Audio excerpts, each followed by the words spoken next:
Hi every one. இன்னைக்கு மாமாவோட நினைவு நாள். நேற்று நைட்டே கிச்சனெல்லாம் நல்லா க்ளீன் பண்ணிவிட்டு சில பொருட்கள் எல்லாம் ரீஃபில் பண்ண வேண்டியது இருந்துச்சு. அதெல்லாம் ரீஃபில் பண்ண வச்சுட்டு உடம்பு சரியில்லை, அதனால் நல்லா மாத்திரை போட்டுட்டு ரெஸ்ட் எடுத்துட்டு காலையில் எந்திரிக்கும் போதே கிச்சன் க்ளீனாக இருந்தனால சமையல் பண்ணுறதுக்கு கொஞ்சம் நல்லா ஃப்ரெஷ்ஷாக இருந்தது. எனக்கு ஃபஸ்ட்டு டீ போட்டு குடிச்சிட்டு பசங்க எல்லாருக்குமே பால் ஆற்றி கொடுத்த பிறகு தான் நான் சமையல்லாம் சைட் பை ஆரம்பிச்சிட்டேன். சாம்பார், அப்புறம் உருளைக்கிழங்கு பொரியல், முட்டைக்கோஸ் பொரியல், அப்பளம், வடை, பாயாசம் எல்லாமே நான் என்னால் முடிஞ்ச அளவுக்கு சிம்பிளாக பண்ணியிருந்தேன். எனக்கு எங்கள் மாமா ரொம்ப பிடிக்கும். எனக்கு பிடிச்ச ஜென்யூனான பர்சனில் அவங்களும் ஒருத்தவங்க.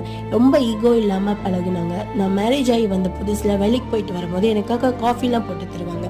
ஒரு அப்பா ஸ்தானத்துலேருந்து எனக்கு அவர் அப்பான்னு கூப்பிடாத ஆசை. ஆனால் எங்கள் மாமா ஸ்ட்ரிக்டாக என்னை நீ மாமா தான் கூப்பிடணும் அப்படின்லாம் சொல்வார்.